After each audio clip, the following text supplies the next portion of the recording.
News 28 मराठीमध्ये आपले स्वागत आहे। आजच्या मोठ्या बातम्यांबद्दल बोलूया।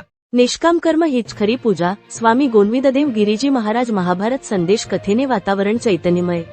आपले प्रत्येक कर्म भगवंताची पूजा असावी। 24 तास केली जाणारी कर्म निष्काम शुद्ध असावीत, कारण निष्काम कर्म सेवा हीच खरी पूजा आहे, असे प्रतिपादन राष्ट्रसंत स्वामी गोविंददेव गिरीजी महाराज यांनी महाभारत संदेश कथेचे समारोपी 6वे पुष्प गुणफताना मंगळवार दिनांक मार्च 17 रोजी केले।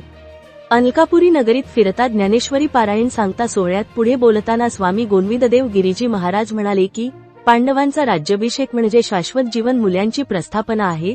माणसाचं जीवन हा एक संघर्ष आहे। या संघर्षाला कसे हाताळावे यांचा उत्तम ग्रंथ म्हणजे महाभारत हा ग्रंथ आहे।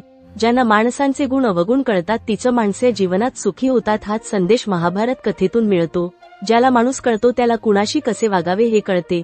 या जगातून आपण काहीही घेऊन जाणार नाही, त्यामुळे उगीच कुणाला दुखवू नये, एकमेकांना समजावून घेतले पाहिजे।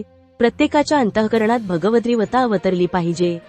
आपण संतांनी सांगितलेल्या विचारानुसार जीवन जगावे। समृद्ध जीवन जगण्यासाठी आपण सर्वजण ज्ञानोबा तुकाराम यांचे खरे पाईक होऊयात, असेही स्वामी गोविंददेव गिरीजी महाराज म्हणाले। 6 दिवसांपासून सुरू असलेल्या महाभारत संदेश कथेचा समारोप चैतन्यमय वातावरणात झाला।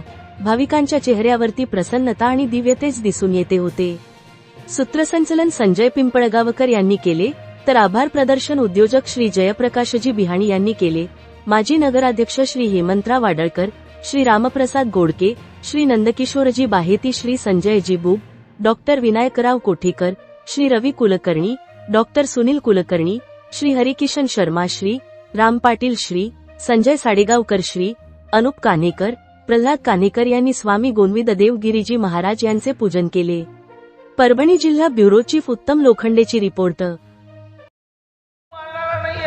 हे स्वतःच्या कर्मानच मरणार आहे। तुला फक्त निमित्त व्हायचं आहे। निमित्त मात्रम भवसव्यसाची, निमित्त मात्र।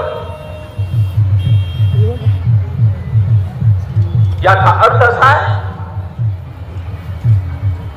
की जर तू हे कर्म करणार नसशील तर दुसरा कोणतरी करेल, पण यांचं मरण आता पक्का आहे, कारण अशा प्रकारची कर्म यांनी केली आहे।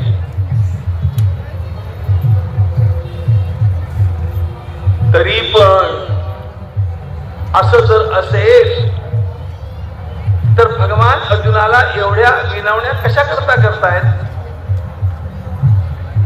आपल्या खास मराठीत बोलू का? एवढं लोणी कशाला लावतायत देव?